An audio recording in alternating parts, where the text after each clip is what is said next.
I think my real forte was designing. I think from very much first principles, core computer science principles, and design from nothing. One thing I learned is that if you want to think, you have to think from first principles. You have to ask all the bold questions that experienced people refuse to ask. Hard work of innovating on top of the infrastructure India is laying. India is laying new generation infrastructure, new generation playgrounds that imagine 1 to 1.5 million people, 10 to 15 lakh people will stand in line every day across the country to roll. How will that happen? How, at that scale, what all will go wrong and what will go right?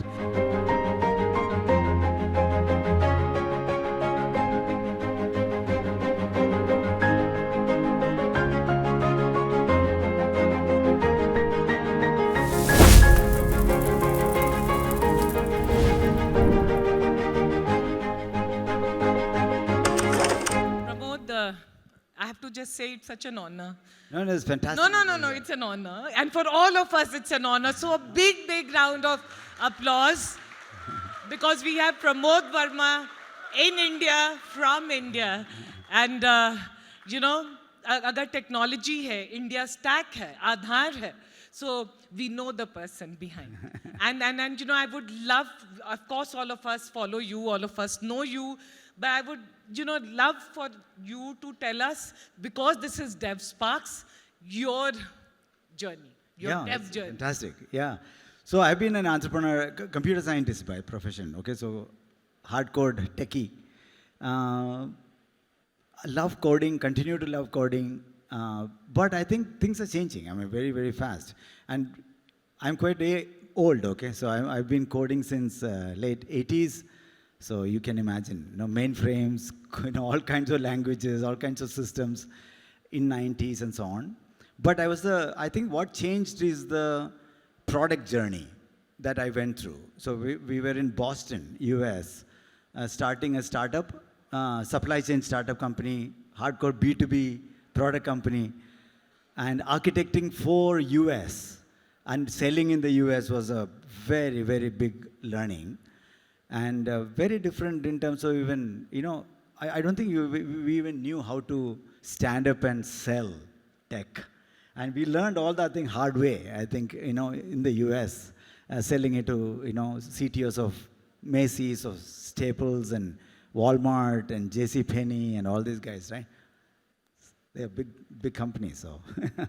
And, but the best part, I continue to be very much focused on architecture. I think my real forte was designing from ground up. I was always a first principle thinker. I think from very much first principles, core computer science principles, and design from nothing. I can design stuff. That was actually, I knew I could do that. And then 2009, when the newspaper came, Nandan is being called for Aadhaar, I quit my job and volunteered. And there was no looking back after that. Yeah.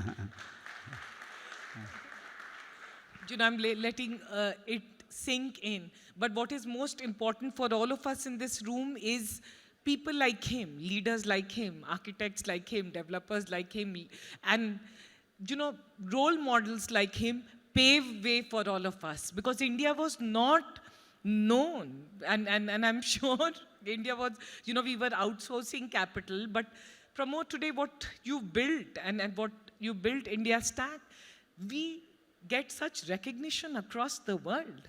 So I want you to take us through the journey of what does it mean to build that India Stack? It is just fun. It's just amazing fun. Imagine you're put in a room to say, build Aadhaar for 1 billion people. You are left to yourself, right, to do anything you want to do. So I think we had a lot of freedom. Nandan was brilliant. Nandan was a great mentor. But we had a lot of autonomy. So we were really 3-4 people, literally, building Aadhaar. And, but architecting what works at scale, designing what works at scale is very different from trying to scale something that works. So scaling what works is different from what works at scale. Okay, remember.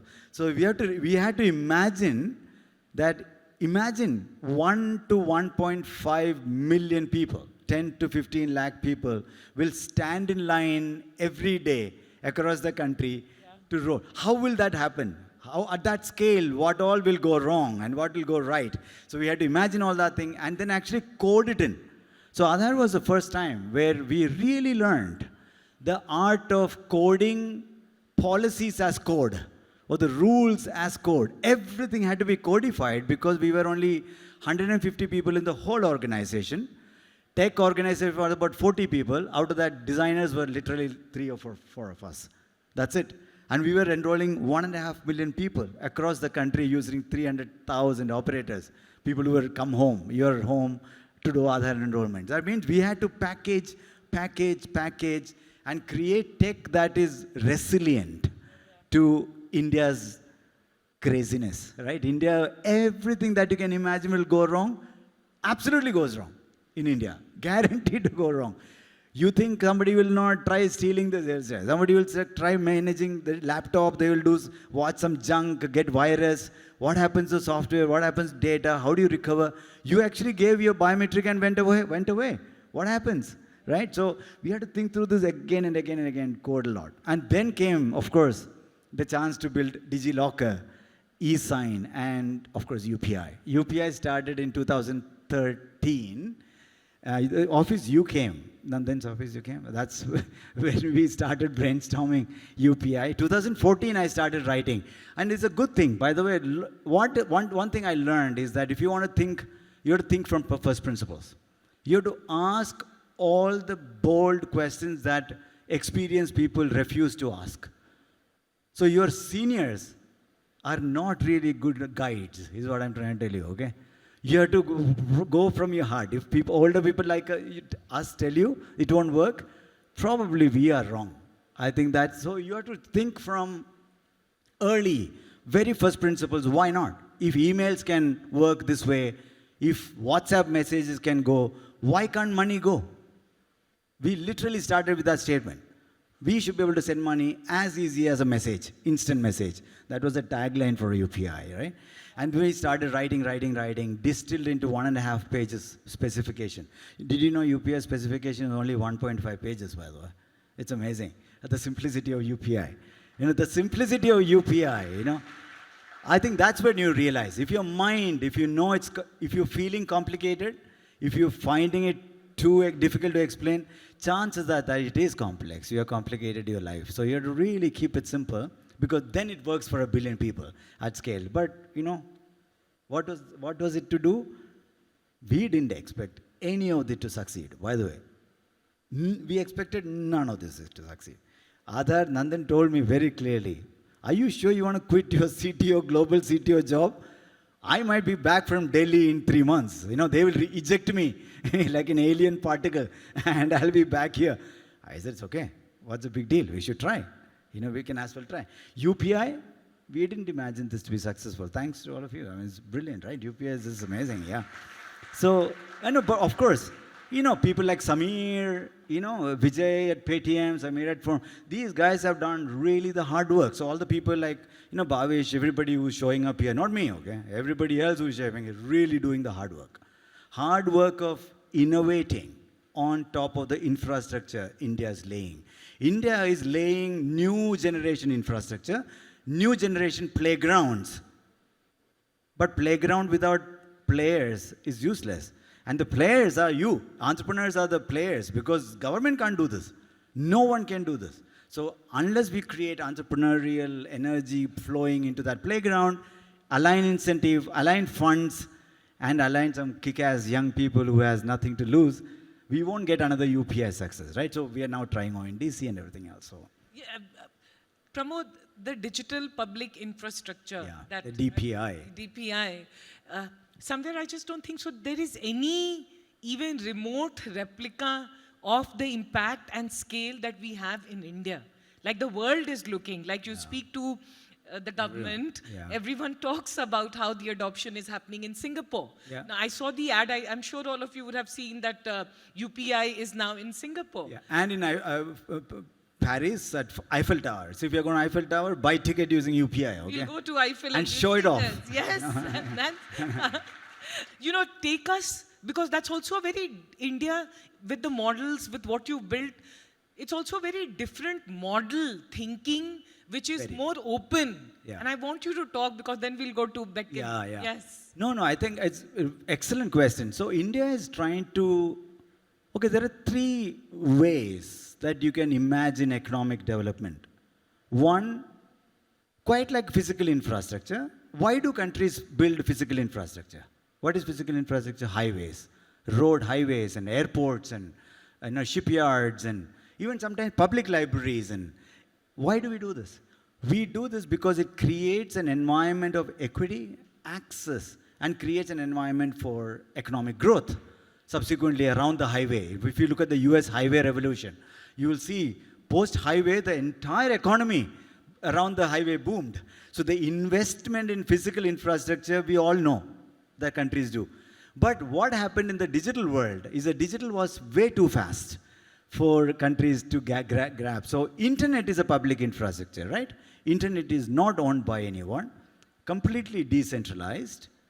Any number of nodes can join, but connected through a set of protocols, HTTP, SMTP, TCP/IP below it, and HTML, that standards, representation standards like HTML. Only spec, think about it. Internet was full of specification. But the internet itself is a thing that is constituted of many nodes. But what happened though, is that after the internet in 1999, Clinton put out GPS in the public domain, and then GPS came, everything else became private good. So if you look at, that is why email, you are able to send from Hotmail to Gmail to Outlook to Yahoo Mail, but instant message you are only sending from WhatsApp to WhatsApp or Signal to Signal and Telegram to Telegram. Because invariably, there is no open playground. Nobody creates open, private companies are not expected to create open playground. And our argument has been that countries must build digital infrastructure if you want to create population scale systems. And you imagine anything that is human scale, humanity scale, like phone. My ability to take up my Airtel connection in India using maybe an Android phone, call somebody in the US who may be on an iPhone, on an AT&T or a Verizon, and instantly talk. Yeah. It is not because, it's because the underlying interoperable protocols like GSM, right? GSM and SMS protocols and so on. We just forgot to do it post-internet world. We just didn't do it. Nobody did it. It was too fast for everybody. But India peculiarly showed to the rest of the world that we can actually continue to build digital open infrastructure on top of which private innovation can thrive. Like internet is open, innovation is private. UPI is open, innovation is private. ONDC is open, but the innovation is private. So Satya Nadella made that statement. India is clearly showing to the world that you can do public rails, but private innovation. And that jugalbandi between an open playground and thousands of entrepreneurs creating new opportunities on top of it is a brilliant combination by which you can actually push economic development, which is both innovative in nature, because entrepreneurial innovation, but also inclusive in nature. Because if you don't, and this is a number, and people are surprised, in 2016, we had only less than 50 million people doing digital payments. 5 crore, 50 million people. We have 130 or 140, whatever the number, we don't know how many people. 140 crore, 1.4 billion people. We would do only 50 million. Today with UPI, we have 500 million people doing digital payments. That's 10x growth, right? Now, you can ask this question, can one company ever do a population scale or human scale development? It's very hard. It is not economically viable for Paytm or PhonePe to go to a rural environment unless you reduce the cost of innovation, reduce the cost of compliance, reduce the cost of customer onboarding and operations. If you don't reduce the cost, entrepreneurs will say, I am happy with all of us, the top portion of the India, right? 50, 80 million people. Everybody else lives in the informal economy.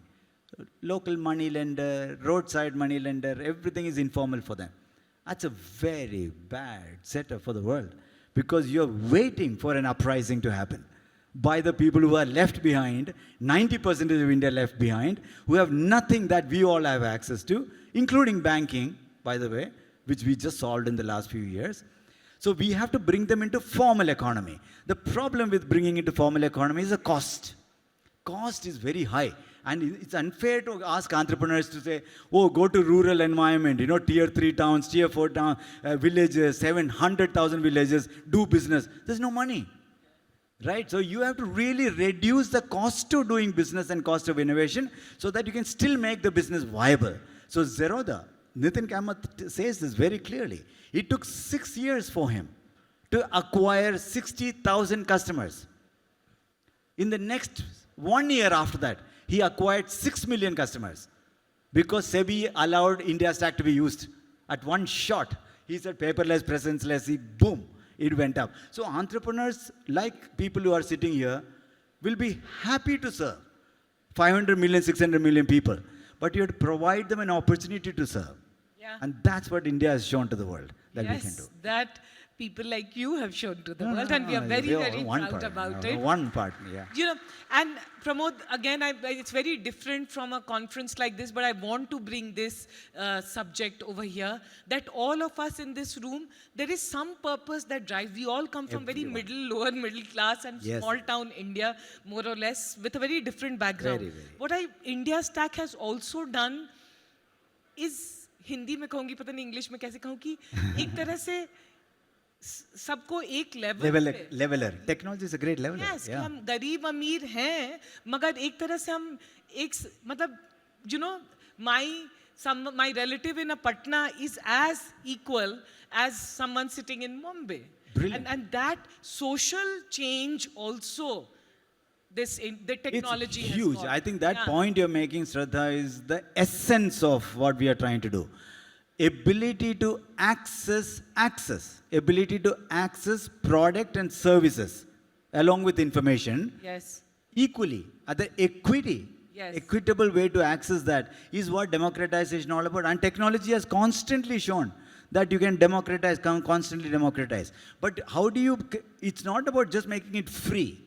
I think that's not a sustainable model. Yeah. You have to make the access ways open, but then create innovation so that people really can sustain the new ways of investment, new ways of savings, new ways of lending, new ways of all the health tech and ed tech and all the things you can do. Yeah. But the roads have to be open. Yes, and that's a new India. That's a new India. Driven Absolutely. by technology. You have no choice but to do, by the way. You better do it. Yeah. Okay, so I have to tell you guys that I met Pramod in Copenhagen. And and I was feeling so proud because he was invited in this very prestigious university to give a talk about technology, UPI, Aadhaar, and all that. And he was going to all government officials. And I was just thinking, this man is on a mission. Like everywhere he's going, and he's like as a startup entrepreneur, just starting with this beckon protocol. And that I want you to talk, because everywhere you were going on a mission talking about this. So what did we do in the first 10 years or 8 years of India is the established trust environment. Okay, this is very key. Identity. Aadhaar was about trust. That your ability to prove who the counterparty is. Identity of the counterparty. And with PAN and digital GST, and we made sure identity of establishments. So not only identity of people, identity of establishment. Then with DigiLocker and with folks like Affinity, Giri was talking about earlier, it's about credentialing. Credentialing means ability to prove my claims. That means if I say I'm a 10th grade pass out, or I'm an engineer, or I worked in this company for 5 years, none of those claims are verifiable today. None. You can fake the hell out of it, by the way. And you can fake and go through it quite well. You have to be bold enough to fake it, but you should be able to do it. But because it's impossible to verify. Very, very hard to verify the claims. The problem with that is that white collar jobs, we don't see that pinch. We see that with blue collar and grey collar. Much of India, including agri, is left with low trust, high cost, inefficient environment, which is why we have this fragmentation in the system, right? So if your driver walks into your house and says, sir, I'm a very good driver. I worked in Uber for 5 years. I have 4.9 rating. No bad experience. You will roll your eyes. You'll say, yeah, sure. I don't know whether you killed somebody and showed up here, right? I have no idea. Because of that, we make everybody go to the lowest trust. And they have to start building their career every time. And that's very bad equilibrium for India to be. A low trust, high cost is not the equilibrium we want. We want high trust, low cost environment to exist. And that's what DigiLocker was all about. DigiLocker was about making sure every certificate and every document that you have with you, when you say this is true, the verifiability of that claim is established. So proof of work, proof of earning, proof of skill, proof of education, all that thing, right? And we have not even scratched. Even we think we have done DigiLocker with 250 million, we are nowhere close to it. Our dream was to get, we should not have paper. That paper, not paper, paper that is unverifiable. Let me put it that way. Because we have a lot of non-smartphone people, we need printouts. But printouts, you cannot be fakeable. I think that's very key. And then we did UPI for moving money. So we established that. But we were not solving the transaction economy. And we started thinking about that.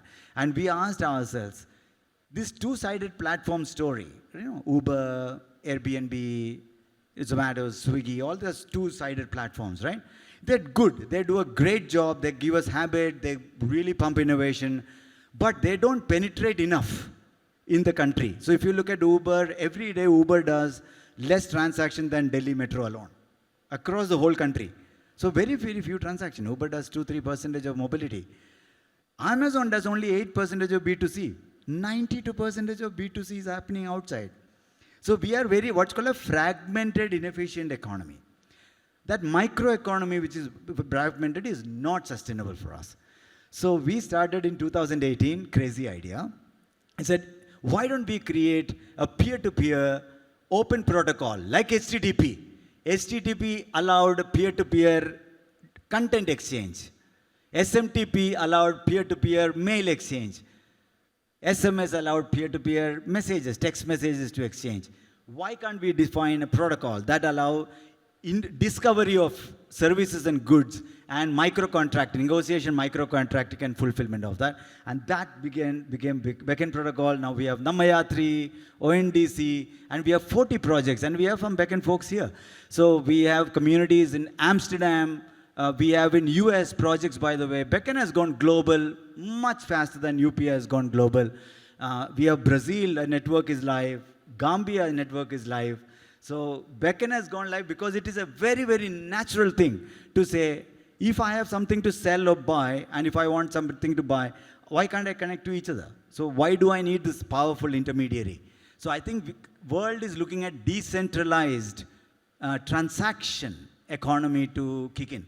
And everywhere we see this, we timed it perfect for some lucky reasons, okay? We didn't know, but we built it right so, and we have brilliant community members, thousands of community members. Many of you are probably part of it, and it's going global. Why is it key? Because when protocols go global, entrepreneurs go global. Remember, when GSM came here, we had the Nokia effect, and every one of those Nordic countries showed up here, right? So it's important to understand exporting, we keep telling this, give the UPI protocol free. Because protocol is 1.5 pages. Who the hell cares? It might have taken now, all of us like architects, techies, we enjoy it, obviously. But there's no real IP in protocol. Give the protocol open. When Namibia just signed up, France is going, Nepal, Bhutan, Sri Lanka, Singapore, when they go, PhonePe will go, Paytm will go. All these companies, BharatPay and SDKs, JustPay, all these guys will go immediately. So when backend goes, people who are building today on ONDC immediately goes global. Yeah, because that ad which I was talking, it was Phone Pay, and UPI is now in Singapore. Correct. Yeah. It's a good thing. Our entrepreneurs get to go global. But that's why protocol export. The underlying protocol tech exports are very, very key strategic intent of India to get it out. And if it's open source, it's easier also. I mean, makes it easier. Pramod, a question for everyone in the room is, and we are in DevSparks and it's AI. We have had a lot of discussion on AI. Of course. Where do you see the tech? Where do you see the future? How should we, when we go back after this event, imagine the future of tech and what we should be thinking about, opportunities? In the pre-AI world, we had our IT, tech innovation was still limited to a small portion of humanity in general. Much of global north, we serve to the global north, right? So if you look at Infosys, TCS, all these guys, much of the paying customers are global north, Middle East, Japan, Australia, and so on. Global south is not being digitized at all. But much of world population lives in global south. So it's very funny that we are digitizing a country which has some 20 million people, 5 million people. Okay, we have 1 billion people accumulated here, and in Africa, and in LATAM, everywhere else, right? So this is an opportunity. What is the opportunity that we are in front of us with AI? Is twofold. One, AI is allowing us to supercharge access and affordance. Remember this. AI is going to supercharge ability to access and afford, and affordable access. Whether it's healthcare, whether doctors are not going to be born anymore. Okay, in the sense there are only so many doctors we are going to produce. There are only so many lawyers we are going to produce. There's only so many good teachers you can even remember in your handful.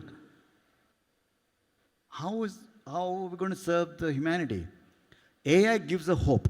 AI gives a hope. AI plus entrepreneurial together. Okay, AI not by tech itself.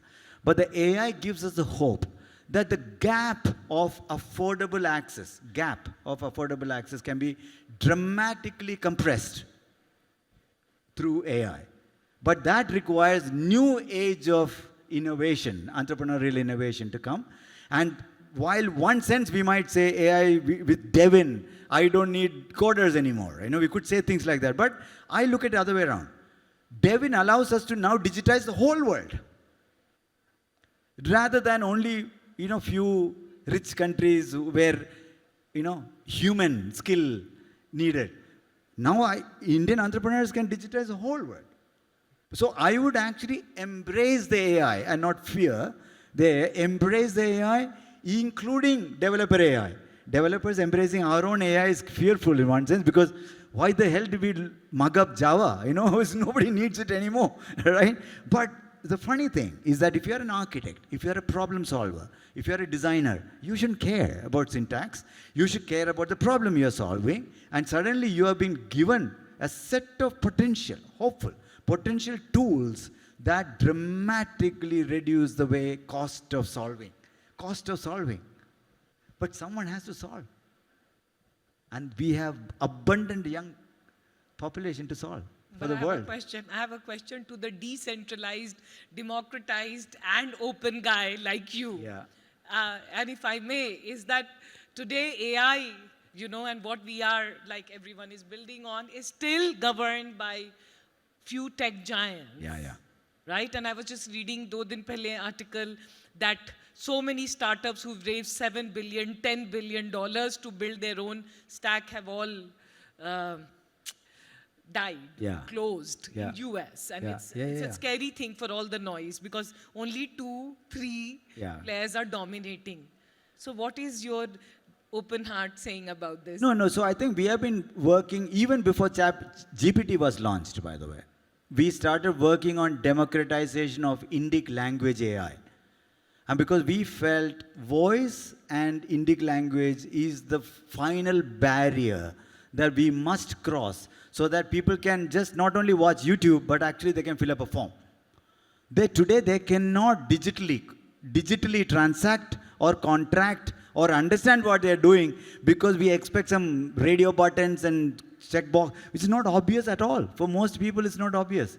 But we have a chance of using voice and Indic languages, human-computer interaction can completely change.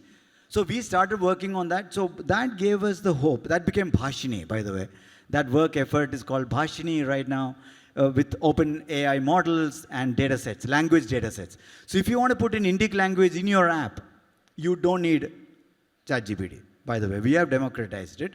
We need compute, though, unfortunately. But even that, we just cracked. I think there were 2 examples of actual demo of language comprehension. Full inference, AI inference happening on a mobile phone. I saw the demo. That means compute problem is gone. Not the training part, on the inference part. That means you could be leveraging billions of smartphones out there to actually do decentralized inference. That means I don't need a mega cluster of GPUs anymore, okay? So what are the things you need? You need data sets, good data sets. You need some open source model to sort of create the bar above which you can play. And you need compute access. I think all 3 are being solved aggressively. And India must take time to actually solve data set problems. We must put out good curated, not only language data set, health data set, agri data set, and so on, and give it to all of you guys so that you can train your agri model, drone model, whatever health tech models, instead of you begging and pleading for some health data with some 1 hospital or 2 hospitals. We have been proposing that constantly, and so when you have chance, you do your part also, Shradha. Push for data sets to be open out there. Models will come very easily. Compute problem will get solved anyway. I think Bhavesh, all these guys are after it, right? So everybody's going to create their own chips and we'll have abundance. Don't worry about it. It's about a year or 2 years. We will not be talking about compute problem. Yeah. But data, we will continue to talk about data problem. Because without good quality curated data, very hard to create high quality models. So we should make that open. Yeah, and maybe on a social part of it is that all this computing is creating a warmer climate. Yeah. And that's a problem. Yeah. What do you say about that? What do you have to say? No, I think we should allow, that's what I'm saying, we should allow the technology with scope 3, scope 2 and scope 3 on the climate measurement. Finally, scope 2 itself introduced a mechanism for companies to be able to measure their energy consumption. With scope 3, the full value chain, how you are performing. So we are hopeful that there are metrics that shows the companies, and that seeing is the first thing to solving. First, when you see the numbers being notoriously high and generating heat in the data center, people will start forcing, necessity is the mother of invention, so we'll force ourselves to create cooler computing environment, cooler data sets and so on, data centers and so on. We have an effort called micro data center. Using backend, we are actually creating a network of micro data center because mega data centers, we believe, are a pretty bad idea. It'll get concentrated. Rather, we could create a network of micro data center that behaves like a mega. And that we could park it in small, much cooler places and so on. Right? It's easier. So we have to, it's a long process. Climate is a bigger topic, harder topic, and the shift is not going to be easy at all for us. Yeah.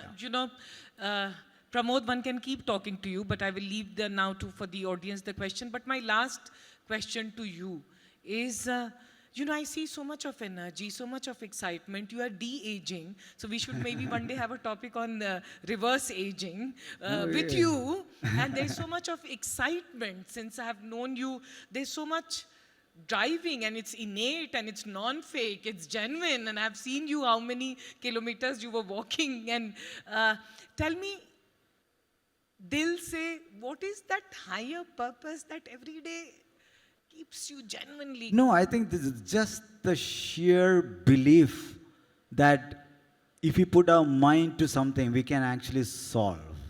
Sheer belief. And second, I'm a perpetual optimist. I do not like pessimist people around me, okay? People who brood and complain and all that thing. I come from a middle class, I never spoke English until 18 years old. I couldn't even say English. We have all come from hard places, man. This is not the point. The point is about being purposely being optimistic, saying, we can, and waking up every day, wanting to live another day. And that's with you. Nobody else can help it. And I am actually blessed with that part. If nothing else, if everything else fails, like Nandan says, I'll die happy. Yeah. Yeah, smiling. No, and with that, big round of applause. We are so, so proud. I'm ending on this note that we always give examples. Wo leader, that one, and I know all of us, at least in the startup, developer, tech ecosystem, we have references. Chahe wo Elon Musk ho ya jo bhi ho, we all have role models. But I just think it's time when we just genuinely say that, my God, listen, Pramod Varma is here from India, and I think he's not just a role model for us, he's a role model for people across the world, because you define the paradigm of technology and open technology.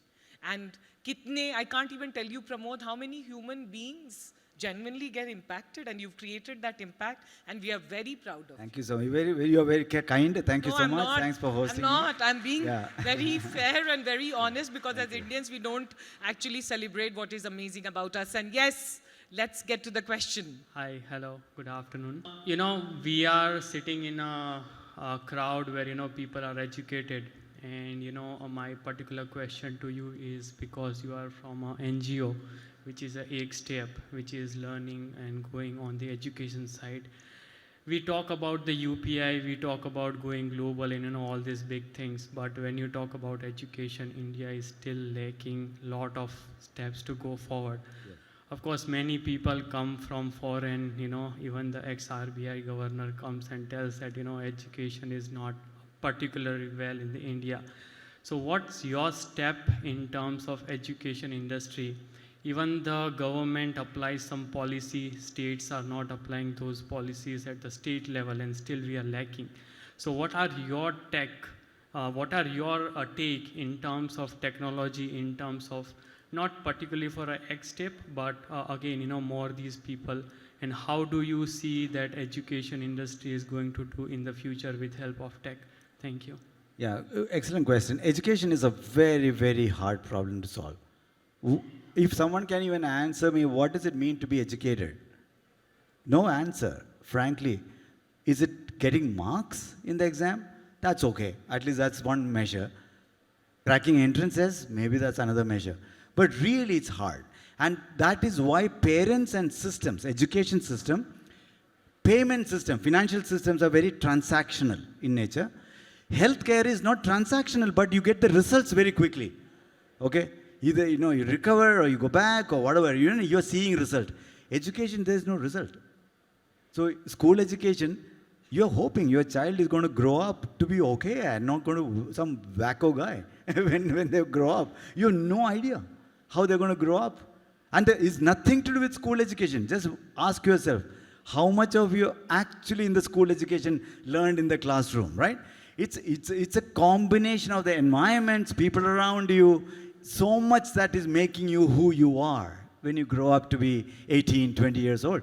So education is one of the elusive, long, goal-oriented problem. What does it mean? It means the systems do not know the risk because they can't see the reward.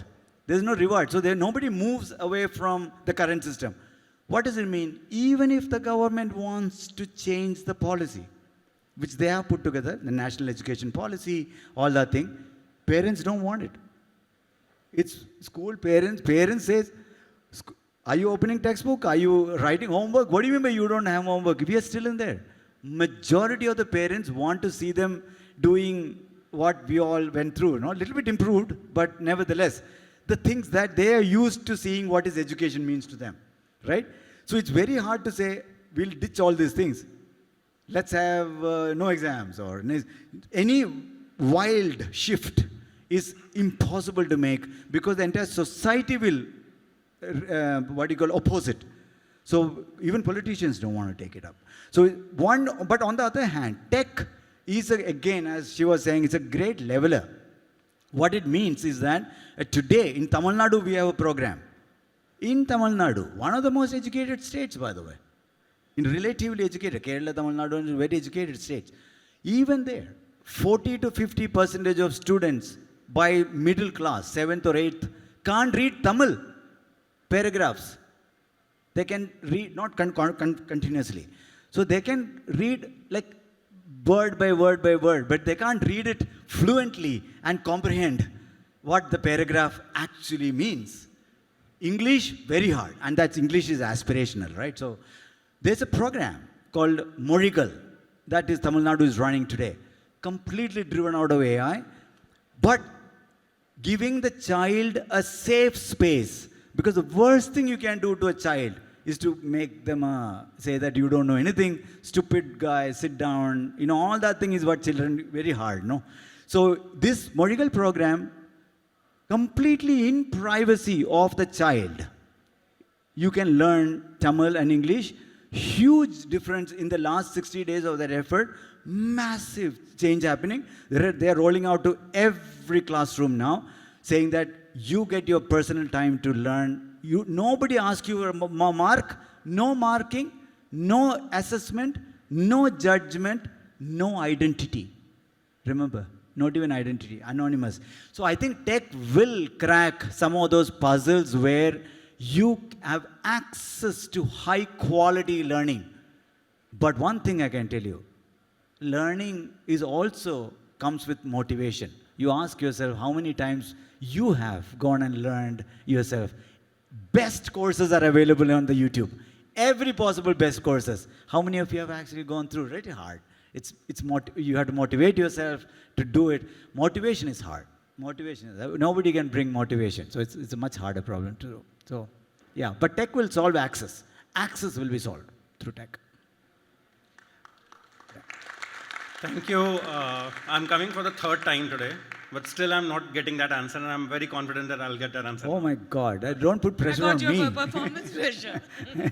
Yeah, so engineers who are in current companies, and they will not be doing moonlighting, and they will not be having their own companies or entrepreneurs. So how can they contribute to the development? What I mean is, let's say I have a family where we have a lot of doctors. So a doctor from, let's say, doctor from Manipal Medical College, Narayana Hridayalaya, AIMS Delhi, can come and have a health campaign in some corner of India. How can engineers get that platform?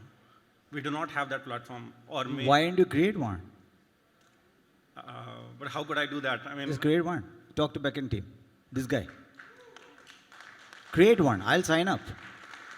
Thank you. Yeah. Then I got my answer. Solve yourself. Nobody will solve it for you. And you come in the next DevSparks and pitch here. Make that happen. Yeah. Direct offer.